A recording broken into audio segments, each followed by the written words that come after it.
C'est à une dizaine de kilomètres de Grasse, dans les Alpes-Maritimes, que nous allons poser notre regard. Sur Mouansartou, cette commune de 10 000 habitants est aujourd'hui menacée dans son équilibre financier. Actuellement, la ville paie 440 000 € de gaz et d'électricité chaque année, soit 44 € par habitant. C'est d'ailleurs la facture énergétique moyenne des communes françaises. Mais avec la flambée des prix, le maire appréhende les mois à venir.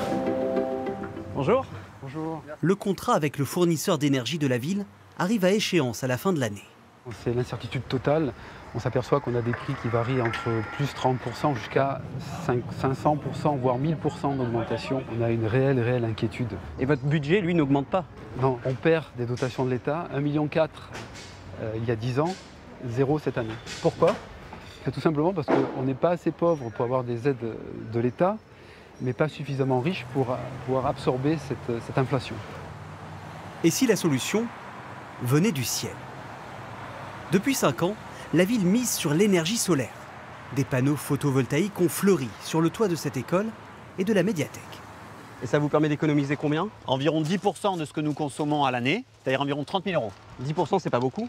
Non, ça reste peu aujourd'hui malheureusement. On espère le développer plus demain via une coopérative avec des particuliers pour réguler la consommation en fonction des heures de la journée, des jours de la semaine et partager cet effort entre le public et le privé. Pour pas qu'il y ait de pertes. Exactement. Autre source d'économie, l'éclairage public. Il représente un coût de 110 000 € par an. Alors depuis l'an dernier, toutes les lumières de la ville sont éteintes entre 2 h et 5 h du matin. Cela a déjà permis d'économiser 30 000 €, mais vous allez voir que ça ne suffit pas encore pour compenser l'ensemble des hausses de prix auxquelles la commune est confrontée. Pour le comprendre, direction les réserves de la cantine de l'école. Alors par exemple, ici on a les œufs qui ont pris 49%, un semoule de couscous qui a augmenté de 66% depuis le début de l'année, ou aussi l'huile de tournesol, 52% depuis le début de l'année. La municipalité gère entièrement la restauration des 3 écoles de la ville. Un peu comme ça? Cela évite de payer un prestataire. L'omelette pareil? Allez, bon app. Et elle peut mieux contrôler ses approvisionnements. Le seul produit qui n'a pas augmenté actuellement, ce sont nos légumes, parce que nous les produisons nous-mêmes. Maintenant, face à l'explosion du prix de l'alimentation, on est rattrapé, il faut faire de nouvelles économies. Et ce sont donc les parents qui sont mis à contribution. Le prix des repas a augmenté de 10 centimes.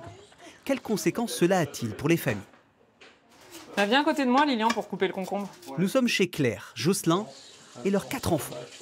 La famille fait plus attention aux dépenses. Du coup, Jocelyn s'est découvert une nouvelle passion. Alors, la pâte à tartiner, en faisant attention au prix, on va la faire comme ça.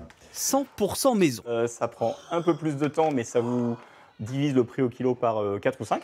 Il suffit de mélanger tout ça dans la casserole et en 5 minutes, vous avez quelque chose et qui est bien meilleur pour la santé, en tout cas. Tiens, tu veux goûter? Allez, tu vas goûter. Verdict avec Timothée, 4 ans. Est-ce qu'elle est bonne, celle-là? Visiblement, elle est à tomber. Allez, Timothée, viens à table. Lui aussi a un grand appétit. Le gymnase de la ville consomme à lui seul 20 000 € de gaz et d'électricité chaque année. Les clubs sportifs de Mouansartou le font tourner à plein régime, de 8 h à 22 h, 7 jours sur 7. Alors, comment diminuer la facture? Est-ce qu'au nom de la sobriété énergétique, vous êtes prêt à prendre des douches froides cet hiver? Pas du tout. Alors pas du tout. Par contre, je pense qu'on dépense déjà beaucoup moins d'énergie quand on prend les douches au gymnase tous ensemble plutôt que chacun chez soi à rester 10 minutes sous la douche. La commune pourrait en revanche baisser le chauffage pour alléger les coûts. Et si cela ne suffit pas, une fermeture du gymnase est envisagée cet hiver. Sans aide supplémentaire de l'État, ce sont les habitants qui risquent de subir une augmentation des impôts locaux. À Mouansartou, la taxe foncière n'a augmenté que de 1% cette année. Mais qu'en sera-t-il en 2023? Elle constitue pour la ville la dernière marge de manœuvre pour contrer la hausse des prix.